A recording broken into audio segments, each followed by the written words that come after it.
Almost 5 years ago, I made a video on cheap substitutes for expensive cars. And today I want to do the same video again, but with a slightly more liberal definition of cheap. I'm going to talk about 5 beautiful, stunning, desirable cars that are super expensive, and then 5 cars that you could substitute them with for a way lower price. The prices aren't objectively cheap, but they are cheap relative to their expensive counterparts. And to order them from 5 to 1, I've ordered them from the least to most close to the expensive car that they are substituting. If you want to see the formula of how I did that, go back and watch my video from 5 years ago and it will explain exactly the formula for you. Do hit like, subscribe as well if you're new, and without further ado, let's get straight into it.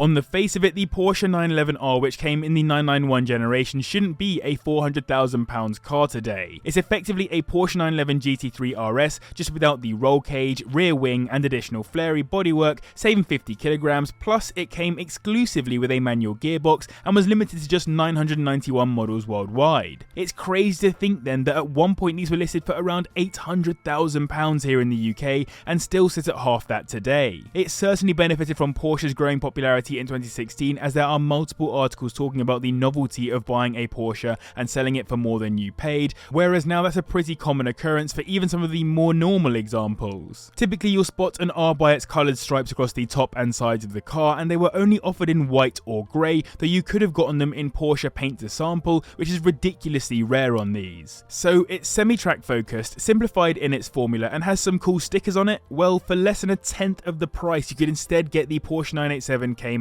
R, which maintains the stickers on the side, they're not on the top, a semi-track focus, and a still limited production run at just over 1,400. It has a 3.4 litre flat 6 engine making 325 brake horsepower, taking it to 60 in 4.8 seconds, not a million miles away from the 911's 4 litre flat 6 with 493 brake horsepower and a 3.7 second 0 to 60. Compared to the 911, these are cheap, starting around £37,000, but that doesn't mean it's not desirable. I love the carbon bucket seats when spec'd onto these, the body colour interior, the slightly more aggressive stance with the mounted wing on the rear, and honestly I think, like the 911R, it's an if you know car, but obviously to a lesser extent. They've been going up in value a lot over the past few years, so time is of the essence, and most sit above £40,000, plus they're typically not high mileage cars, as people are starting to see them increasingly as a collector's car, given they set the stage for the Cayman GT4s we've seen since, so bear that in mind if you're in the market for one. The Audi R8 V10 Plus already offers great value for money, particularly pre-facelift, as a relatively cheap supercar for the money, but when I say cheap, they start at around £75,000 still and go up to well over £100,000. That makes sense given it's very similar all into the Lamborghini Huracan, which it shares much of its platform, engine and parts with. So effectively it's a cheaper way into Huracan ownership, and I could probably have even put it as a Huracan substitute in this video. But it deserves some respect in and of itself for taking a car that was arguably or not a supercar in the first generation R8 and cementing it as a supercar among far more expensive competitors. Sadly, we're coming to the end of the R8's life, and the same can be said for the car I'm substituting it with in this video, the third generation Audi TT RS, which Audi helpfully placed literally as the car below it in the Audi sports car lineup. Now the R8 comes with a 5.2 litre V10 engine that makes 601 brake horsepower,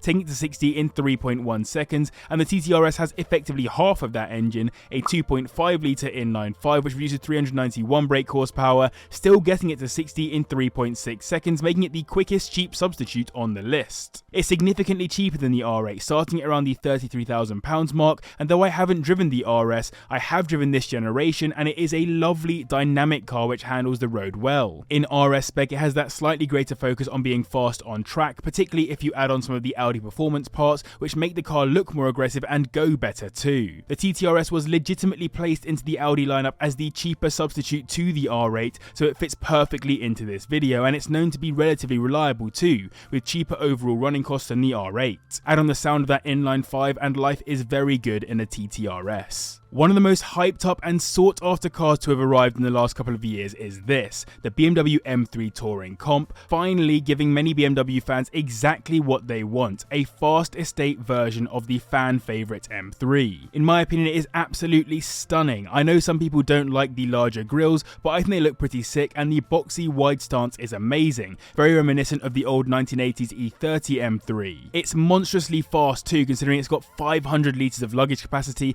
thanks to its 3 3-litre twin turbocharged inline-6 engine which makes 502 brake horsepower and does 0 to 60 in 3.5 seconds. Given it's the M3, theoretically it competes with cars like the RS4, but it's also BMW's most aggressive estate, so it's generally considered to be in competition with cars like the RS6, which in the world of fast estates is high praise. Even better than that, it's known to drive amazingly well and be a proper driver's car, plus I'm not sure how much longer estate cars will be around given the unwavering move towards SUVs, so the fact that BMW have only just made this car does make me smile. It comes in the G generation of M3s, which is interesting because the substitute for it is this, the G81 M340i, the step down from the M3 Touring in the BMW 3 Series lineup, and for some people, the better value for money option. Brand new, the M3 starts at £85,000, but second hand you'll need to pay at least £90,000, whereas the M340i starts at £38,000 on Auto Trader, less than half the price. And you still get a 3-litre twin-scroll turbocharged inline-6 engine which makes 382 brake horsepower and does 0 to 60 in 4.4 seconds.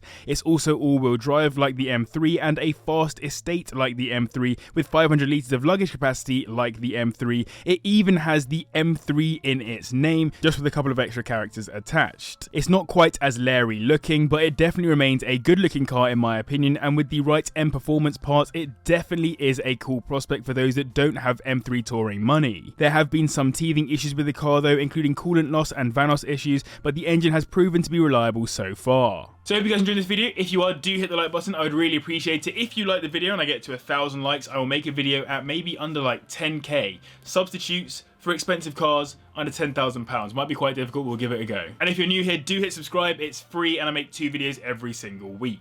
The Jaguar Project 8 is always a cool car to see in person, given that it's so rare, with just 29 on the roads here in the UK at the time of making this video, and a limited run of 300 globally. It's literally like hen's teeth, and there are also 3 for sale right now, starting at around £150,000. It's basically a special edition track-focused version of the XE, similar to how the Project 7 is a special edition of the F-Type, except I would maybe argue that 8 is even cooler, with carbon fiber body panels, mad additional aero, carbon ceramic brakes, and the option of either 4 bucket seats or a track package that drops the rear seats and replaces them with a cage for harness seat belts and switches out the front seats for carbon fiber racing ones. It really is a purpose-built weapon by JLR's Special Vehicle Operations team, above and beyond most other saloon cars you'll ever see out on the roads. On top of all of that, it comes with a 5-litre supercharged and intercooled V8 engine which makes 591 brake horsepower and does 0 to 60 in 3.3 seconds, which sounds very similar to another special Jag, the XFRS, with its 5-litre supercharged V8 engine which makes 542 brake horsepower and does 0 to 60 in 4.4 seconds. The XF is slightly larger than the XE in the Jaguar lineup, where the XE is a compact executive car, the XF is an executive car, so it is a tad burlier than the Project 8, and of course it's not as well equipped, with way fewer track-focused parts and way more overall weight, but at the same time it still remains focused on performance while giving occupants a bit of luxury. It also gets some carbon fiber parts, if not full panels, which are visible on the bonnet, bumper, diffuser and wing in particular,